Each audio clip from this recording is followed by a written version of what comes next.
Om Swastiastu pemirsa Bali TV dimanapun Anda berada, kembali saya Nyoman Winata, Redaktur Pelaksana Harian Bali Pos, menjumpai Anda dalam Bali Pos Talk.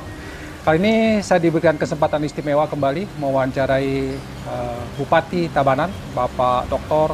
Komang Gede Sanjaya SEMM. Berkaitan dengan apa? Berkaitan dengan bagaimana perjalanan 3,5 tahun kepemimpinan beliau di Bali, di Tabanan maksud saya.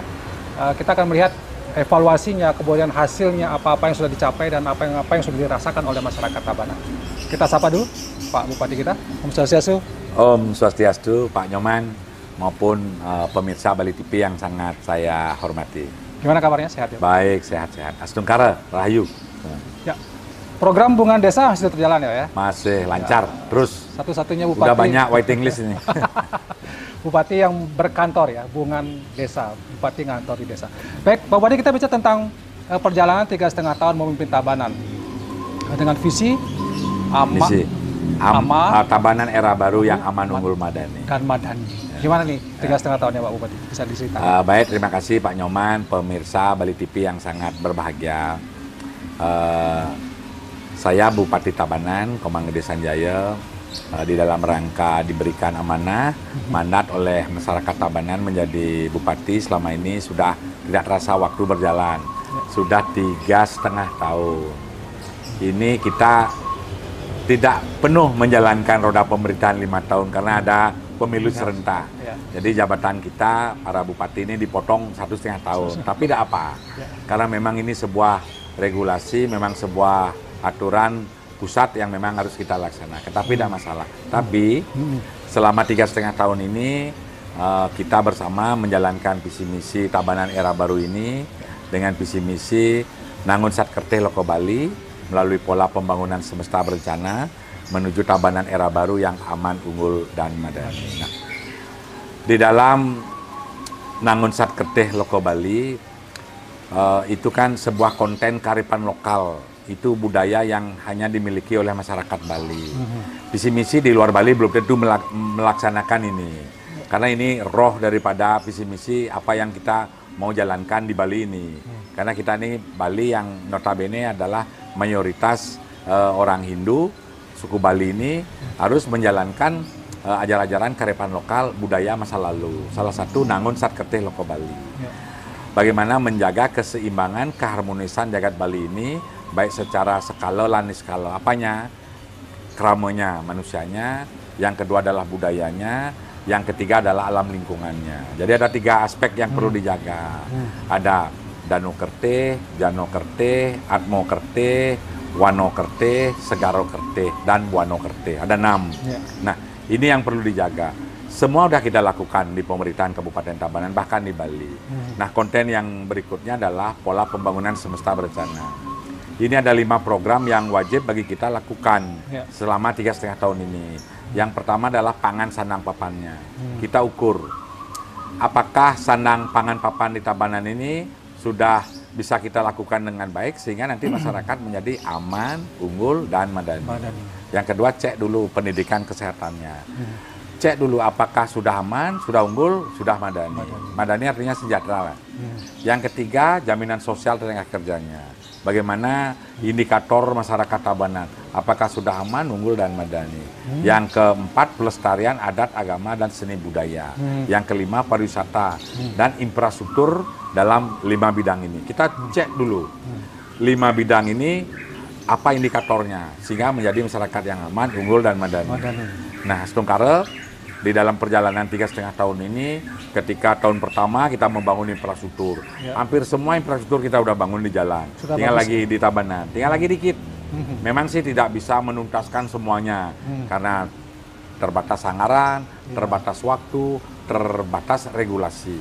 Karena di Tabanan ini, perlu saya sampaikan kepada pemirsa semua, di Tabanan kan tidak semua jalan kabupaten. Ada jalan negara, ada jalan provinsi, yang kewenangannya provinsi, walaupun ada di Tabanan. Ketika rusak, masyarakat kan tidak tahu bahwa itu jalan provinsi, kabupaten, jalan desa, kan tidak tahu. Taunya jalan itu bagus. Nah, kami tidak boleh melakukan perbaikan-perbaikan karena harus seizin daripada provinsi dan negara. Kalau wilayah kami adalah jalan kabupaten dan di Kabanan yang hampir ada 133 desa, ada 10 kecamatan, hampir 40% adalah jalan desa. Nah, jalan desa ini kan undang-undang kan tidak boleh kabupaten melaksanakan. Harus ada pola gotong royong. Atau jalan desa naikkan statusnya jadikan jalan kabupaten, baru kewenangan boleh. Jadi ini kan masyarakat tidak tahu.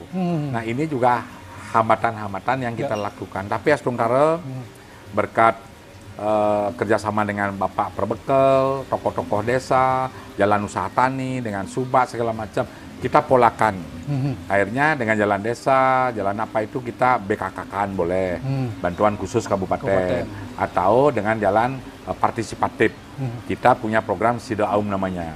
Jadi sistem infrastruktur desa.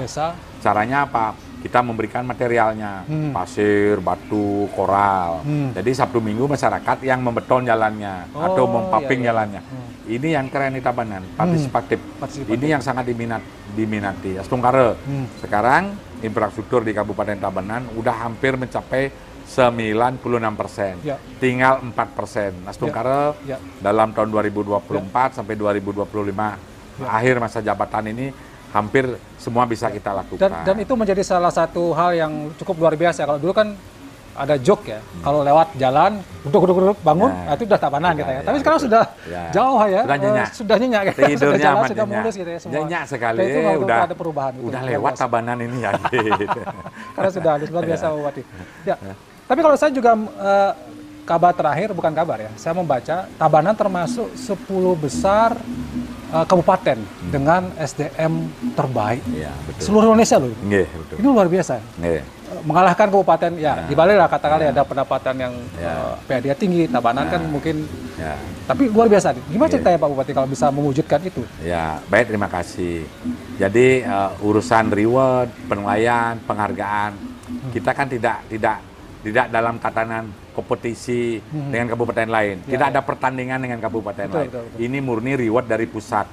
Kenapa sampai Tabanan sekarang ini banyak dapat penghargaan nasional dari pusat? Karena kinerja, karena dedikasi dan kita disiplin. Nah, dengan keterbatasan anggaran PAD yang kita miliki, sudah barang tentu dengan keterbatasan lah kita menjadi disiplin, kita menjadi efektif, kita menjadi efisien. Jadi perencanaannya yang luar biasa. Dengan keterbatasan inilah akhirnya menghasilkan sebuah prestasi. Salah satu anggaran yang terbatas, coba kita cek membuat sebuah perencanaan, baik di bidang infrastruktur, baik di bidang ekonomi, sosial, budaya, produktif sekali, tepat guna, tepat waktu. Ada kalanya yang mana memang harus dibantu. Kalau tidak, jangan dulu. Nanti tahap kedua, jangka menengahnya. Ada kadang-kadang ada jangka panjangnya. Ini produktif sekali, sehingga tiap tahun kita gulirkan. Nah, akhirnya pusat memberikan reward Tabanan ini salah satu 10 besar terbaik nasional. SDM. Dari 500 kabupaten kota lebih lah. SDM terbaik, artinya masyarakat Tabanan ini masyarakat yang sangat unggul-unggul. Unggul, jadi sesuailah visi misi kita. Aman, unggul, madani, SDM, sumber daya manusia unggul. Unggul ini artinya memiliki kecerdasan, memiliki SQ, IQ, memiliki keterampilan, soft skill. Jadi masyarakat Tabanan SDM ini dinilai kinerjanya pemerintah, perencanaannya bagus, SDM-nya juga bagus, khususnya masyarakat pedesaan. Walaupun di alam pedesaan, mereka sangat kuat sekali, satu mempertahankan budayanya, kedua juga bagaimana mempertahankan lingkungan bergerak di bidang sektor pertanian. Salah satu, Tabanan ini kan salah satu penghasil padi terbesar di Bali. Jadi surplus terhadap Bali, surplus terhadap padi dan beras. Ketika kita kelebihan beras, diapain? Beras ini bisa dijadikan tepung. Tepung ini akhirnya dibuat kue jajan-jajan Bali yang enak-enak itu di desa-desa. Muncullah UMKM. Jadi masyarakat SDM orang Tabanan ini tidak hanya mengandalkan hanya beras saja dan padi, tapi juga diolah menjadi tepung, menjadi jajan, kue. Ini salah satu. Belum lagi industri yang lain. Anyam-anyaman, bambu diolah menjadi ini, kayu diolah menjadi itu. Ini salah satu masyarakat yang unggul. Jadi unggul dalam arti ditempatkan di mana saja pasti bisa. Pasti bisa. Memiliki sebuah manpower, kekuatan sumber daya manusia yang bagus. Nah ini salah satu dinilai. Ternyata diam-diam Tabanan di riset oleh pusat bertahun-tahun, sehingga SDM orang Tabanan unggul-unggul. Ya. Dalam arti bagus, 10 besar terbaik. Mungkin dilihat daripada walaupun PAD kita masih keterbatasan, tapi kok bisa dia strike hidup, kuat hidupnya, Kuat, ya. karena mereka bisa Ya. mampu berdikari, Ya, mandiri. Inilah salah satu karakter orang Tabanan, berdaulat, berdikari, dan berkepribadian. Baik. Nah, Salah satu penghargaan juga yang terakhir kita baca juga tentang apa ya, dari BKKBN ya, Manggala Karya Kencana kalau tidak salah. Ini juga bagian dari pembangunan. Kalau saya tidak salah dengar hubungan desa juga ada Semerarate, bagaimana Pak Bupati memperhatikan betul persoalan kependudukan yang ada di desa-desa ini.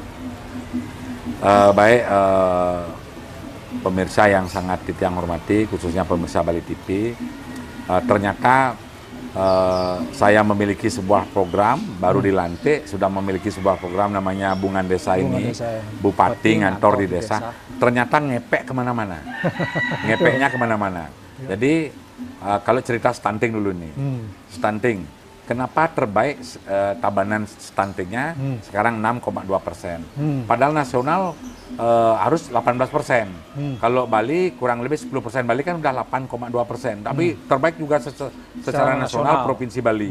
Kalau kabupaten kita 6,2%, terbaik terkecil. Ini artinya dengan berkantor di desa ini ngepek dia, sehingga saya tahu persoalan-persoalan.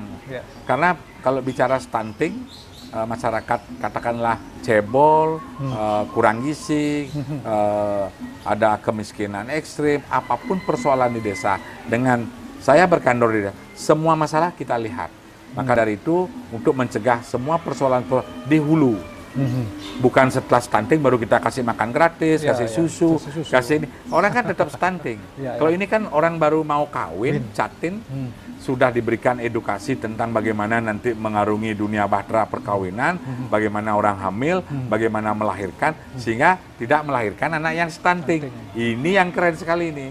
Makanya kita dapat penghargaan dari BKKBN, salah satu, bagaimana pemerintah Tabanan sudah bisa mengatasi persoalan kekeluargaan, keberencanaan keluarga yang harmonis, baik, sehingga indeks kesehatan orang Tabanan ini bagus-bagus.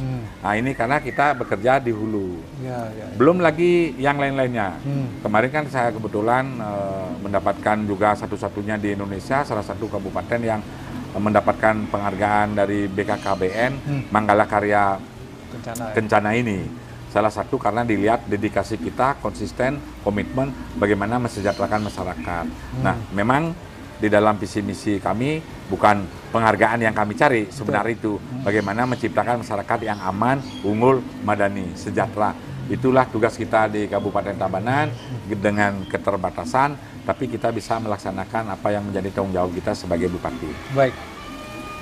Oke, sudah hampir 15 menit Pak Bupati. Ya, sebagai di ujung ya, tetap kita berikan kesempatan Pak Bupati ada closing statement atau mungkin harapan, penekanan kembali ya pada masyarakat Tabanan ini, yang terutama bagaimana Pak Bupati yang sudah luar biasa bekerja ini juga ke depannya berharap tentu masyarakat Tabanan akan lebih sejahtera lagi. Silakan Pak Bupati. Terima kasih. Saya sering kalau saya turun ke desa-desa pasti saya ajak sekarang bukan hanya masyarakat secara umum, khususnya sekarang ini kan kita sudah mengalami dunia transformasi digitalisasi, arus informasi yang begitu dahsyat luar biasa. Nah pertanyaannya, apakah kita sebagai orang Bali masih bisa bertahan untuk pelestarian adat, agama, dan seni budaya? Karena di situ tercantum di dalam visi misi kami yang poin 4 adalah menjaga pelestarian adat, agama, dan budaya. Kita anak muda Gen Z ini, saya ajak bagaimana menjaga eksistensi Bali yang sudah dari zaman dulu sudah dianugerahi alam yang sangat indah, eksotik, sampai tamu dari mancanegara pun akan datang ke Bali. Karena apa? Budayanya dan keindahannya. Juga SDM orang Bali, SDM-nya unggul-unggul, bagus-bagus, bertata krama, baik-baik, lurus, mono, polos, tidak suka hal yang aneh-aneh. Nah, pertanyaannya bagaimana kita menjaga itu? Nah, harapan saya sebagai Bupati, sebagai masyarakat Bali, Tabanan, ayo kita jaga tetap ajak Bali ini selamanya, sehingga Bali ini menjadi menginspirasi buat provinsi yang lain, bahkan menjadi menginspirasi buat dunia yang lain. Bagaimana kita menjaga ekosistem Bali ini, budayanya, SDM-nya, kramonya, dan alam lingkungannya. Baik, terima kasih Pak Bupati, luar biasa. 3,5 tahun perjalanan memimpin Tabanan, sudah banyak prestasi yang diukir, dan tentu masyarakat Tabanan merasakan betul apa yang sudah dilakukan oleh Pak Bupati. Mudah-mudahan ini bisa terus berlanjut sehingga masyarakat Tabanan ini semakin sejahtera lagi ke depannya. Demikian Bali Post Talk kali ini, saya ucapkan terima kasih atas perhatian Anda. Saya tutup dengan Parma Santi. Om Santi. Om Santi, Santi, Santi, Om. Terima kasih, sampai jumpa.